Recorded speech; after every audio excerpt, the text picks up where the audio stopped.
Hi everyone, it's Gigabeef here, and today we're going to have a look at how to get the Bitcoin farm from scratch and the requirements on the path to getting there. This should help you get a forward look at some of the things that you need to do so that you can preempt them and not get stuck later when you could have been leveling, upgrading, or finding some of these things earlier before you see the locked message on the next hideout upgrade and you're unable to progress. So stick around and let's get going. So why would we want to upgrade the Bitcoin farm in the first place? Well, as you're all very likely aware at this stage, Tarkov is ultimately an economy game at its very heart. The gear that you wear is primarily determined by how much money you have, and this also makes players more or less comfortable to use better equipment, as when you have more money, it simply means less to you when you die, as well as improving your survival rate to use better gear.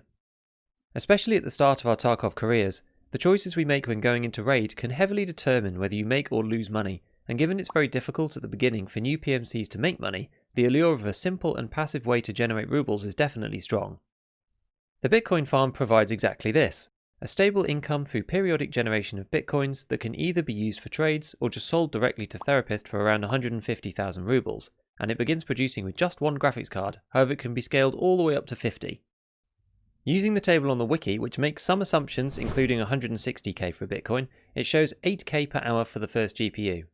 This is a little high, because as mentioned at the time of making, it was 150,000 per coin, but this price fluctuates, so let's just go with it for the moment, it's in the right ballpark. This may not seem like much, but to have this running all day, every day, does start to make a difference.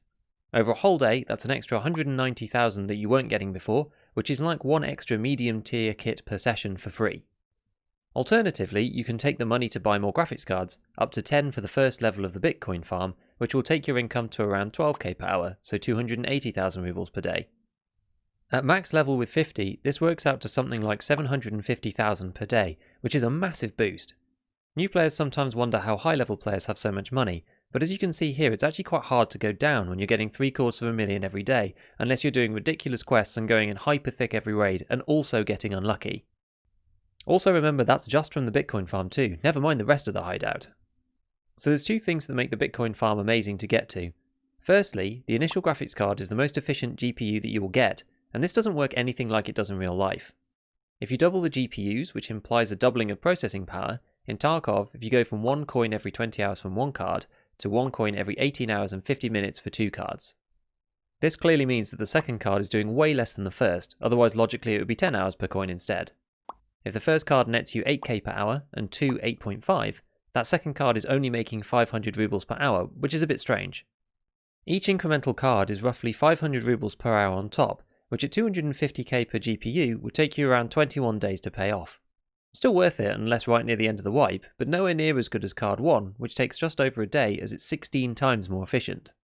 As an aside, we're getting towards the later stages of this wipe, which is why GPUs are only 250k to start with. They have been at 400 and upwards of 600k at one point, but now that many people have Bitcoin farms up, the demand is a bit lower, so they're a bit less expensive than they were. Point number 2 is that once you have the Bitcoin farm, it's now profitable to run your hideout 24/7, which means you effectively get the rest of the modules along for the ride. No more worrying about turning it off after a session, or turning it on and off to optimize fuel unless the coins are going to potentially cap out at their max storage size of 3, which at the beginning with one card will take 60 hours. Now this all sounds great, but it can be hard for a newcomer to actually reach this goal and start reaping the rewards. So how do we get to the fabled farm and start making mad hideout bank? There are 3 categories of requirements for the hideout and its modules, which are firstly other modules, for example you need Intel 1 to get to Intel 2 clearly. Secondly, trader requirements, so certain level minimums before you can upgrade certain modules. And finally, skill requirements, which again prevent upgrading modules until the level is achieved. The Bitcoin farm needs Intelligence Center level 2, which is really the gateway to getting it, but also interestingly the way to create find and raid flash drives. I mentioned in another video, but I didn't bother finding any of these this wipe and instead just rushed Intel Center 2, doing other things instead until I got there. The downside to this is because you need them for one of Skier's early quests before Peacekeeper opens up, it does put you quite a long way back on the Western trader, but it's definitely an option. The overall hideout module chart gets pretty complicated, so as an overview you'll need these stations to these levels. Intelligence Center 2, Security to level 3, Illumination to level 3, Med Station to level 3, Nutrition to level 3, Lavatory to level 3, Generator to level 2, Water Collector to level 2, Workbench to level 2, the Stash to level 2, and Vents to level 2. Now some of these modules are useful and some not. Security, illumination, water collector and vents don't actually do anything on their own at these levels, so don't provide any specific benefits once upgraded. However, various levels rely on each other, so you may need to upgrade them to reach another critical piece. In the Med Station 3, Nutrition 3, Lavatory 3 and Workbench 2, items can be made which can sometimes be used in quests as well. The Workbench is typically the best module to make easy and consistent profits in from crafting, and witchcraft is best to do changes as prices on the flea market move around. It's not too onerous to get, given it only requires Illumination 2, which itself needs Generator 1, and Mechanic 2 as a trader, which are fairly low requirements.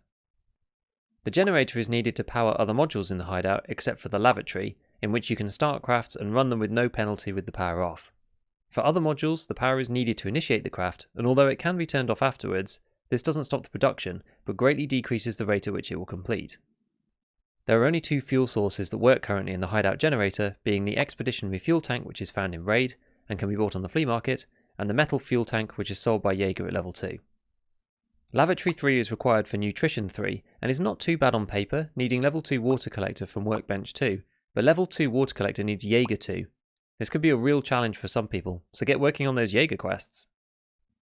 Nutrition 3 also needs Stash 2, which for standard account players is one of the most painful upgrades to get, as it costs 3.5 million rubles along with a few other barter items.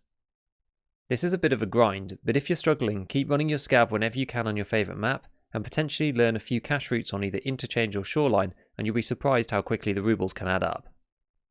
Medstation 3 is not too bad on modules, but is another expensive one requiring a LEDX, which is well renowned as one of the most rare and expensive items in the game in the 1 million ruble range.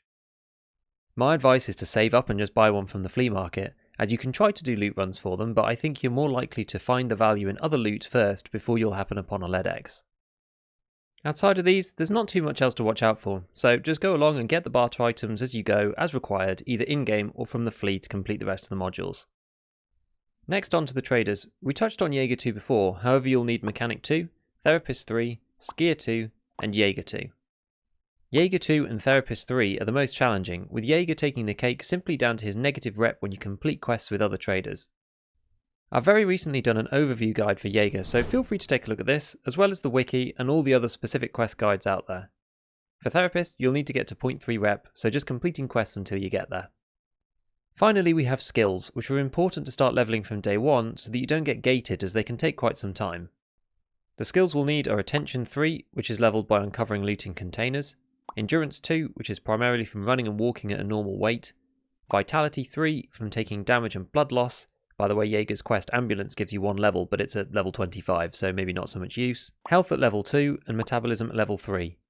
Health is a combination of Strength, Endurance and Vitality, and gains experience when you get any of these.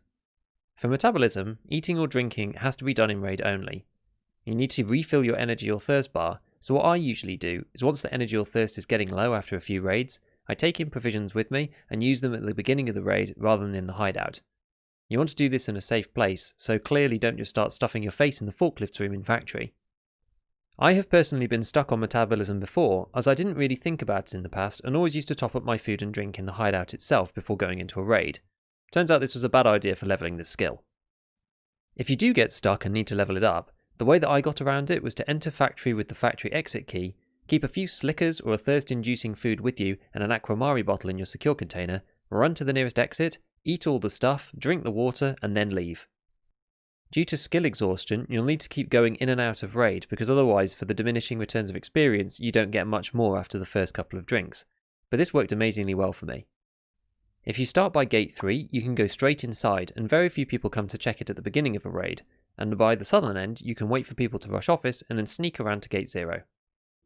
By the way, you get the points whether you live or not, so it's not too big a deal if you die if you don't actually bring anything with you, so long as you manage to get your skill experience.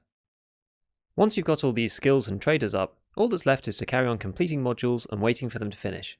Some of them can take quite a long time, with the Bitcoin farm itself taking 30 hours, so get them started as soon as you can, and then start working on the next one while you wait.